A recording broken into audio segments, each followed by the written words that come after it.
But then the Christians are coming around and they're saying, actually, no, none of those gods exist. If they exist, then they're demons, but they don't actually exist. And this was a big point of persecution within early Christianity. We're really going to get nerdy today. Let's get nerdy. Welcome to another episode of Ring Them Bells. We believe in the power of the good news and that Jesus has defeated evil and is king of our world. We exist to help you rediscover the supernatural focus of your Bible. We believe that the supernatural focus has been suppressed, and we're here to help bring that back into the light. We do that through incredible content creation. We have mashups and interviews with some of the best scholars featuring N.T. Wright, Tim Mackey of the Bible Project, and Dr. Michael Heiser. All of this content creation supports our nonprofit ministry here at Ring Them Bells, where we provide pop-up feeding centers for the homeless and also specialize in hurricane relief. If you haven't yet, please take a second. It only takes a moment for you, but means so much for this ministry. Subscribe and turn on the alerts, as this is the best way to connect with our channel. It finally happened. Joe Rogan finally aired the epic interview between him and biblical scholar Wes Huff. So many of us have been praying for a moment just like this. A moment where an actual scholar who understands the Bible finds his way onto the Joe Rogan podcast. We've had 2 episodes leading up to this interview, helping you get better prepared for the interview to understand context into who both Wes Huff and Joe Rogan are and why this conversation is so important. Make sure to check those out. This episode is designed to give a reaction and response to the epic interview and also share some clips and thoughts along the way. First, I want to give you my initial takeaway from this interview. First, I want to say what an incredible job that Wes Huff did. He did not go in there with an agenda, and he really let Joe Rogan set the pace of the interview. This allowed him to give valuable biblical information without shoving things down Joe's throat. I believe Wes Huff represented the scholarly world that I've come to know and love so very well. He was informative, intriguing, and left everyone wanting more,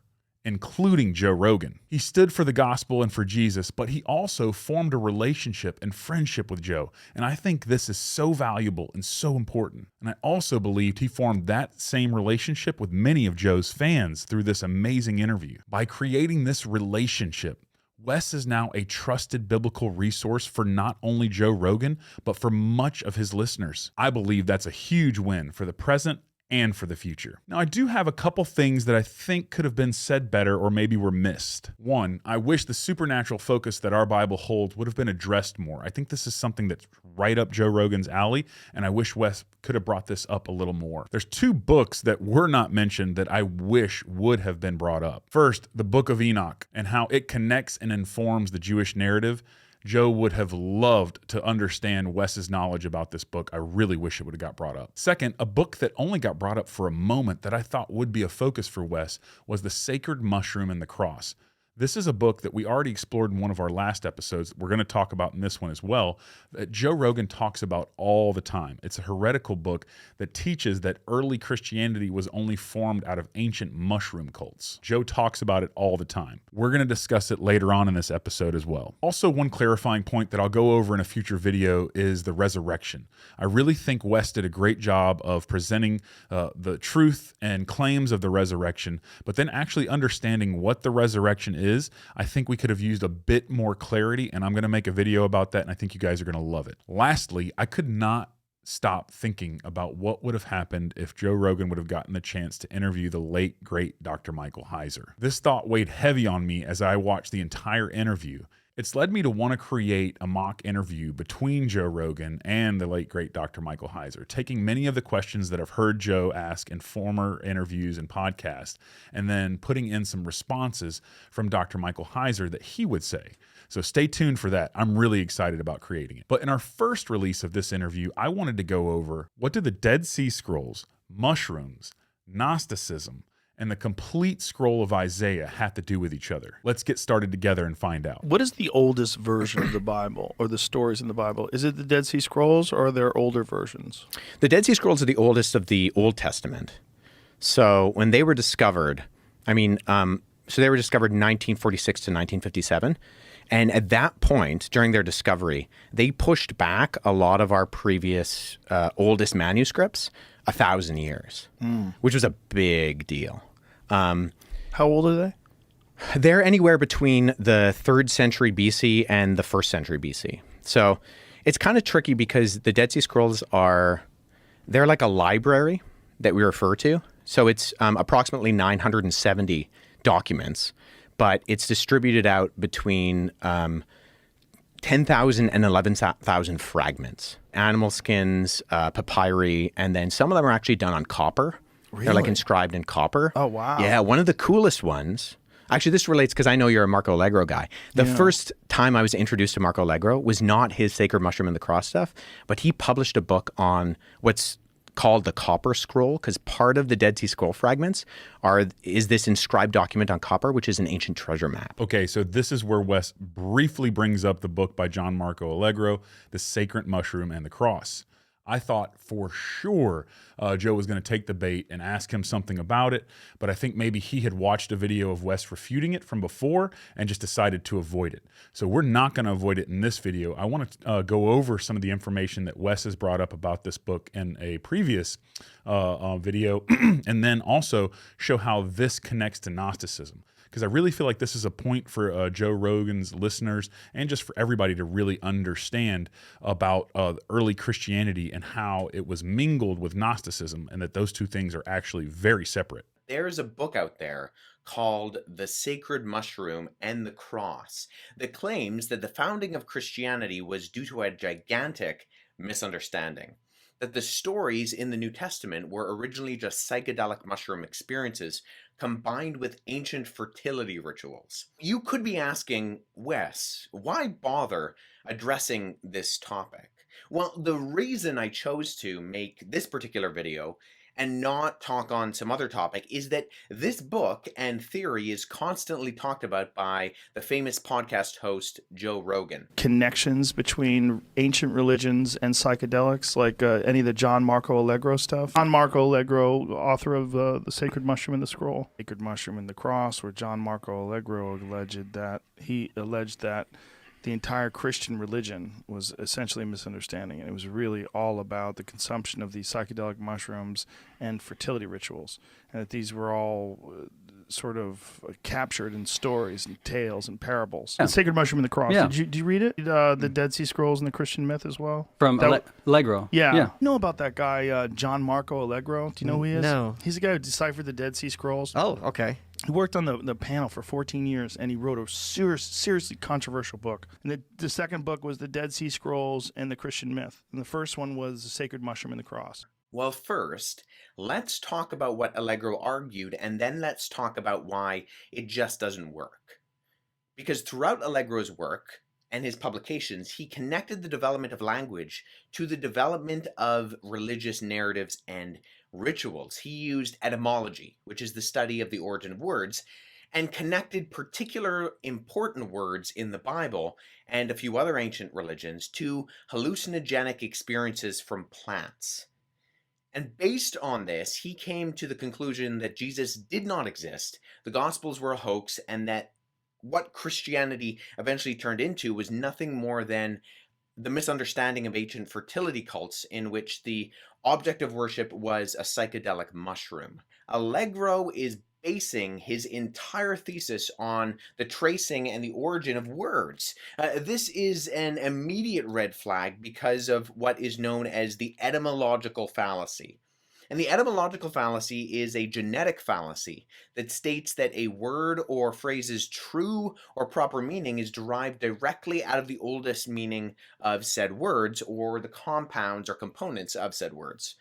The problem is that the meaning of words change over time. So a word's definition at any point in time can't be established from its origin, its etymology. And keep in mind also that he completely bypassed the fields of antiquity and historical Jesus studies. He basically just ignored the fact that there are dozens of evidences pointing to the New Testament writings being early eyewitness accounts. He bypassed that entirely. Okay, so that makes a ton of sense. And this is also where Gnosticism comes in. Gnostics considered material existence flawed or evil and equated salvation with superior or divine knowledge attained by mystical insight. Gnostic texts do not deal in the concepts of sin and repentance, but rather with illusion and enlightenment. Gnostic writings flourished among early Christians, right before the early church fathers denounced them as heretical. The early church fathers' efforts to destroy all of these Gnostic texts proved largely successful, resulting in the survival of very little of their texts. It is in this group that we actually find our question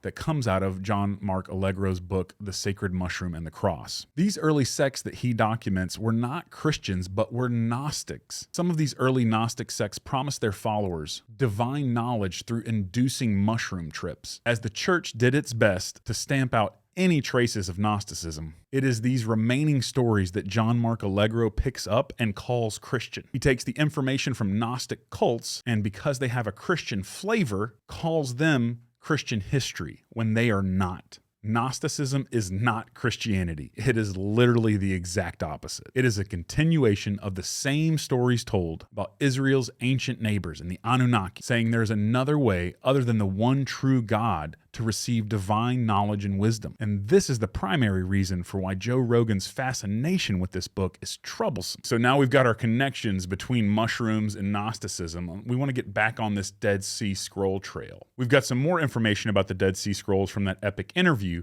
but following, we're going to have the late, great Dr. Michael Heiser show how the Dead Sea Scrolls informed the Divine Council worldview and helped us understand Deuteronomy 32 in a recovered format. You guys are going to love this portion of the video. Let's check this out. The Dead Sea Scrolls, so it's like stuff like this. It's papyri, it's animal skins, and it's a number of different languages. So the vast majority of it is in Hebrew, but there's also a lot in Aramaic and then Greek and in Nabatean. So it's like an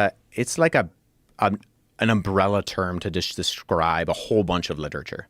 So a lot of it is biblical because it was written by this group out in the desert called the Essenes who lived at Qumran. So, but then other stuff of it is just, it's just Jewish literature of various stripes that were hidden in caves all around the Dead Sea. And, when we're talking about the Dead Sea Scrolls, like you have ones like the Great Isaiah Scroll, which is fully complete. Like it's a copy of the book of Isaiah, and it's a full, complete scroll. So part of my area of speciality and research is in regards to that. So I study paratextual features. We're really going to get nerdy today. Let's get nerdy. So when you say the book of Isaiah is intact, how similar is it to the book of Isaiah that's in the Bible? So that one is fascinating. So this isn't true for all of the Dead Sea Scrolls, but when we discovered the Great Isaiah Scroll, previous to that, the earliest copy of Isaiah that we had was in the Masoretic Text, which is in the Middle Ages. Whoa. Yeah, so it was literally 1,000 years. We literally pushed back our understanding of Isaiah 1,000 years. And the thing that really shocked scholars, like I said, this isn't true for all of the Dead Sea Scrolls, but one of the things that shocked them about Isaiah was that it was word for word identical to the Masoretic Text. Word for word? Word for word. Wow. That 1,000 years later, you have the exact translation of this at a time where most people were illiterate. That something in a time where there's no printed press and something that had been passed on for so long as an oral tradition is exact word for word written. It's pretty wild. You find in a cave in Qumran. Yeah. I mean, up until the discovery of the Dead Sea Scrolls, the New Testament manuscripts predated the Old Testament manuscripts by a long shot. Ironically, with the Christian manuscripts, because we have so many, it's actually because of the mistakes that we're able to trace the text back with a high degree of confidence. When mistakes pop up, they're geographically located. And because you have so many, you can compare and contrast them and figure out, okay, well, this obviously happened here at this time, and you can pinpoint those things. So this is a field called textual criticism. Yeah. And fortunately, like in the modern era, we get computers involved, and that cuts out a lot of the like just manpower. I would like to see AI get to the bottom of all this. So what is it about 1947 that matters to all this? Well, as you probably have guessed, 1947 was the year that the Dead Sea Scrolls were discovered. And they were slowly extracted from the caves from 1947 onward, and more caves were discovered after that year. But at Qumran, the main location for what we think of as the Dead Sea Scrolls, there were 11 caves in all. There were lots of manuscripts. Some of them were scrolls, put in large, pieces of pottery, large mason jars, if you want to use that term, and in relatively good condition. Most of it, though, were little pieces, little fragments, maybe as big as the palm of your hand, down to the size of your thumbnail. And in the case of Cave 4, they were buried under lots of bat guano. Okay. So as important as it was, they're not just laying out there. It's not just like, oh, we discovered a library, let's pull some books off the shelf. That is not what you're dealing with at the Dead Sea Scrolls. You're dealing with manuscript fragments. Again, most of it's written, in animal skin, things like that. That's what you're dealing with. It might be whole, but most of it's in pieces. And you have to figure out how in the world to put it back together. Now, the biblical stuff, people, scholars could pick up portions and read it. Okay, that comes from the Bible, so this is a biblical scroll. That helped because you could compare the Dead Sea Scrolls against an existing Hebrew Bible, and you could at least read it. And again, try to put the puzzle together, put the pieces together. But a lot of it was non-biblical. That all had to be sorted out. There were other locations, Wadi Murabat and Nahal Hever. Again, other text discoveries. They get lumped in with what we call the Dead Sea Scrolls. And that went on into the 50s and even the early 60s. People still discovering things. So that was a key event, though, because once scholars started to realize what they had, especially when it came to the biblical material, they could see right away, and these were dated with carbon-14, other methods. They were dated by paleographical analysis. Again, scholars had made tables of the style of handwriting of various different texts that have historical things in them, like a name, a place, a date, or an event, that kind of thing. And you could plot out tables, kind of like the way you would look at fonts today, of how every letter in the Hebrew alphabet was written according to which text, and if that text was datable, then you knew that during this time period, this is how they would make the letter Dalet. This is how they would make the He. Okay, scholars actually spent decades creating typologies like this so that texts could be cross-dated by that method, not just carbon-14 and some of the other scientific methods. But when this started, to happen, and they started to realize what they had, this is why they're important. All three of the textual traditions known prior to 1947, remember it's the Masoretic Text, the Septuagint, whatever the Hebrew was that underlied the Septuagint, and the Samaritan Pentateuch, all three of those text traditions were found in existing manuscripts at Qumran. So they actually did find Hebrew manuscripts that aligned with the Septuagint against the Masoretic Text. So they found remnants of whatever the Hebrew Bible looked like that the translators of the Septuagint had to produce their translation. And they found plenty of text that aligned with the Masoretic Text, and they found text that aligned with the Samaritan Pentateuch. They found all of it, all three of it. And they also found lots of texts that didn't match the other three. Those are called by scholars unaffiliated texts. So what this does is it shows us that at the time of Jesus, and some of these date to first and second century BC, okay, the biblical material here. So in the intertestamental period, toward the end of the intertestamental period, and certainly by the time of Jesus, what the Dead Sea Scrolls show us is that there was no one Hebrew Bible. The Jewish communities living in Judea, in Syria, Palestine, Israel, were content to live with textual plurality. And the people at Qumran preserved all of them. They didn't destroy one text tradition in favor of another. They preserved all of them. And all of them had been used. They were all in circulation. It's kind of like our circumstance with English translations today. You walk into a Christian bookstore and you're like, oh, there's like 100 English translations, Well, that's kind of like they're all the Bible, but they're all different translations. They're the same, they're the Bible, but yet they're different because of the wording that you can find in them. That's the same kind of situation that you're looking at the time of Jesus. So there's no one Hebrew Bible. We need your help. Ring Them Bells is a non-profit organization where every dollar donated goes right back into the mission of spreading the good news and helping those in need. The main ministry of Ring Them Bells is serving those in need in the name of our King Jesus. We create pop-up feeding centers all across the United States to help feed the homeless. We also specialize in hurricane relief. We go into the hardest hit areas. We bring free cooked food. We bring important supplies.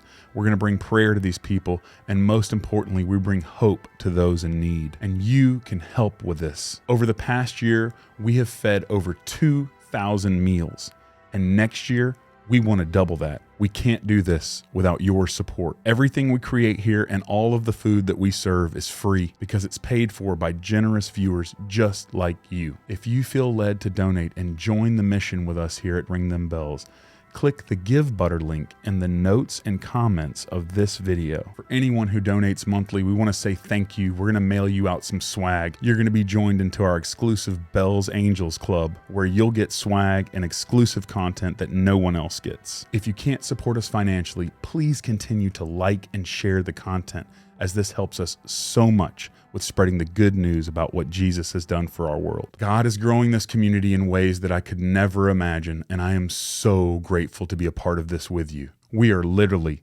just getting started here, folks. Stay tuned. The beginning is near. The authors of Scripture believed the gods of the nations were real. Look at Psalm 82 carefully. God stands in the divine assembly. He administers judgment in the midst of the gods.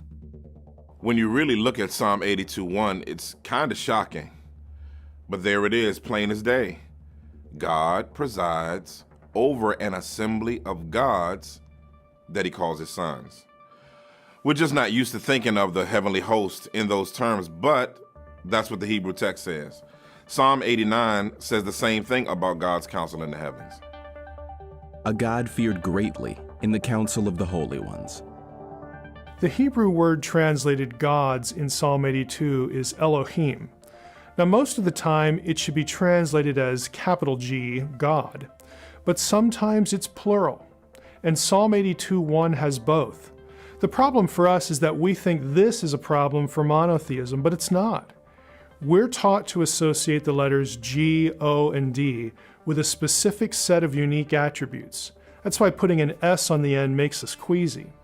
But the word Elohim is not about a set of unique attributes. The Bible itself tells us that. Elohim is simply a word used to describe a supernatural being. It says nothing about attributes. That's why the biblical writers used Elohim for other spirit beings besides God. It's used for the gods of the nations, it's used for demons, it's used for angels, even the disembodied human dead. However, Yahweh is one of those Elohim, and no other Elohim is like him. I repeat, no other Elohim is like him. The Bible describes him in unique ways. There is only one of him, existing as three persons, Father, Son, and Holy Spirit, and he is the creator of all other Elohim. When the Most High gave to their nations their inheritance. Okay, so, what does that sound like? The Most High gave to their nations their inheritance. When he divided mankind, okay, and he fixed the borders of the peoples. All right, now I know what's being alluded to. It's Genesis 11, 1 through 9. This is when God divides up humanity. Up to that point, humanity was one en masse entity. And at Babel, it gets divided, they get scattered. God confuses the languages, and they become different nations. And those nations are listed for us in the chapter prior to Genesis 11, Genesis 10. That's why it's called the Table of Nations. It's a list of nations. So when the Most High gave to the nations their inheritance, okay, divvies them all up, he divides mankind. He fixed the borders of the peoples according to the number of the sons of God. But the Lord's portion, okay, the Lord's portion, God's own portion, is his people. Jacob his allotted heritage. Now this is Deuteronomy 32:8-9. It is a reference back to the Babel event. What happens right after the Babel event when God divides up the nations? He calls Abram, and he creates for himself a new people and a new nation. They become his heritage. So Deuteronomy 32:8-9 very plainly refer back to the Tower of Babel episode. The question is, a lot of your translations, let's just go back, do not say this. When the Most High gave the nations their inheritance, divided mankind, he fixed the borders of the peoples according to the number of the sons of God. Well, my translation doesn't say that, and it might not. Let's take a look at a few. Okay, this is ESV. Let's just put a stopping point here at verse 8. And let's take a look at a few. Let's go look at King James. When the Most High divided to the nations their inheritance, when he separated the sons of Adam, he set the bounds of the people according to the number of the children of Israel. Well, Israel doesn't exist yet. Israel's not in existence when the nations are divided. So that doesn't make a whole lot of sense. Let's take a look at another one. I mean, just random, just see what versions have. The Tanakh, this is the Jewish Publication Society. Yep. He fixed the borders of the peoples in relation to Israel's numbers. Okay, children of Israel. Little elastic translation there. NIV, let's see what that has. According to the number of the sons of Israel. Little footnote there, let's see what it says. Masoretic Text, that's what the Masoretic Text has. The Dead Sea Scrolls, though, they say, says sons of God. And also the Septuagint. Okay, let's do one more. New Revised Standard Version, NRSV. According to the number of the gods. Okay, so they're taking sons of God and pluralizing it, the number of the gods. Okay, and it has the Masoretic Text, you would say the Israelites. Okay, so you get a good bit of difference there, and you say, well, why the difference? Why the difference? Why does the ESV have this and these other translations have what they have? Well, most of your English translations, at least kind of the older ones that have a little mileage on them, are going to have sons of Israel or a translation based on sons of Israel because that's what the traditional Hebrew text, the Masoretic Text, has. And that's typically, and the ESV is really no different. That's the text that's used to create an English translation. But what the ESV team did was they made the decision, you know what? Everybody here knows that the Dead Sea Scrolls, sons of God here, is the right reading. So let's put it in. We'll put a footnote in there as to why our translation says sons of God. But we are going with the Dead Sea Scrolls, which is the oldest witness to this verse that is known to exist.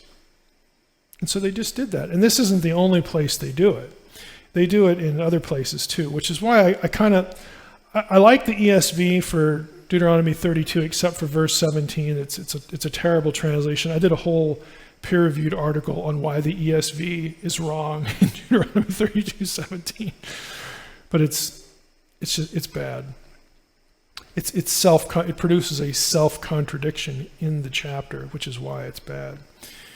But anyway, sons of God or sons of Israel. Again, on the left-hand column here you have what the Dead Sea Scrolls have. At the bottom, here's number 14. From right to left is B'nai Elohim, sons of God. And just so that you know I'm not drawing it, here is a decent photograph of the fragment of Deuteronomy 32:8 from the Dead Sea Scrolls. B'nai Elohim, and we'll click again. Here's a high-resolution photograph of the fragment from the Dead Sea Scrolls website. You can actually get high-resolution photos of the Dead Sea Scrolls, from where they're kept in Israel. So we have B'nai Elohim. Okay, it couldn't be any clearer. And again, you had to read my article for today, I think. I don't know if I put it in the optional reading or not, but probably not. So what we have going on here is we have a text critical issue. How did we go from B'nai Elohim to B'nai Yisrael? And somewhere, we don't know when, we don't know if it was in the intertestamental period or whether it was at the period of text standardization, 100 AD. We don't know when this happened, but here's what a scribe did. You notice in green here, he fixed the borders of the peoples according to the number of the sons of God, B'nai and then Elohim in green. Somebody removed these letters from the Dead Sea Scroll reading, and they inserted 3 new letters. They kept Aleph Lamed, El, got rid of what goes on the back, and then they added Yod Sin Resh to read B'nai Yisrael, sons of Israel. Again, we don't know when that happened, but we know that it did. We know that it did because this is what the Masoretic Text has, and this is what the Dead Sea Scrolls has. So if you're going with the text that is the oldest text that we have of the Hebrew Bible, you should be reading Sons of God in Deuteronomy 32:8. Yeah, but everybody believed in supernatural events. Like there's no such thing as like a secular work in the ancient world. So the earliest criticisms of Christianity were actually that it was atheistic. Being the negative participle and theos meaning God, right? Because the ancient world was polytheistic. Right. But more than that, it was what's sometimes referred to as henotheism, in that it's not that they believe in many gods, it's that they believe in many gods, and your gods could be my gods, right? Jupiter could be Zeus, just the same god by a different name. And your cities could have gods, right? Osiris and Ra can live in Egypt, and Zeus and Athena can live here, and that doesn't compromise anything. But then the Christians are coming around and they're saying, actually, no, none of those gods exist. If they exist, then they're demons, but they don't actually exist. And this was a big point of persecution within early Christianity, is that a lot of physical events were tied to supernatural events. So there's an ancient historian who has this line where he says, if the Nile River is too high in Egypt or the Tiber River is too low in Rome, the cry will ring out the Christians to the lions. Oh. So Christians were this very oddball group. Kind of crazy that it wound up taking over the area. Well, that's part of, I think, the argument of, well, how do you explain that? How do you explain it going from 11 scared disciples in an upper room to being willing to go out and die for the proclamation that you believe that Jesus rose from the dead, and you saw him and you touched him and you ate with him, and he wasn't a ghost. You actually ate fish with the resurrected Jesus. And this is where the story of Jesus picks up. He said he was here to rescue the world and take it back from the rebels. Which rebels? The human ones or the spiritual ones? Exactly. For Jesus, it was all connected. When he marched into Jerusalem for Passover, he was announcing the ultimate exodus. He was there to confront and overcome all rebel powers and authorities, and he did it by giving up his life. So this is what the Apostle Paul meant when he said that Jesus disarmed the powers and authorities, triumphing over them by the cross. Yes, Jesus condemned our evil by allowing the rebels to unleash all their hate and evil on him. But then he overcame it with the power of his love and resurrection life. And then Jesus told his followers that all authority in heaven and earth now belongs to him. Now, the ultimate human and divine partner. This is really good news. Yeah, and it's why the apostles started inviting everyone to give their allegiance to the risen Jesus, to discover freedom and a new way to be human. Now, while Jesus gained a decisive victory over the rebel powers, he didn't destroy them. They're still around, causing problems. Yes, and in fact, they are the problem. The apostles said that humanity's real enemy is never another human. Rather, it's the spiritual powers that animate our cultural idols that inspire hatred, division, and violence. So when I see people hurting other people, behind it is the divine council gone rogue. How do you deal with this kind of enemy? Well, the Apostle Paul said we can resist by putting on the character traits of Jesus like armor, faithfulness, justice, and peace. And he said that our only weapon is the Word of God. That is, the biblical story of good news that Jesus has overcome all rebels with the divine power of his life and love.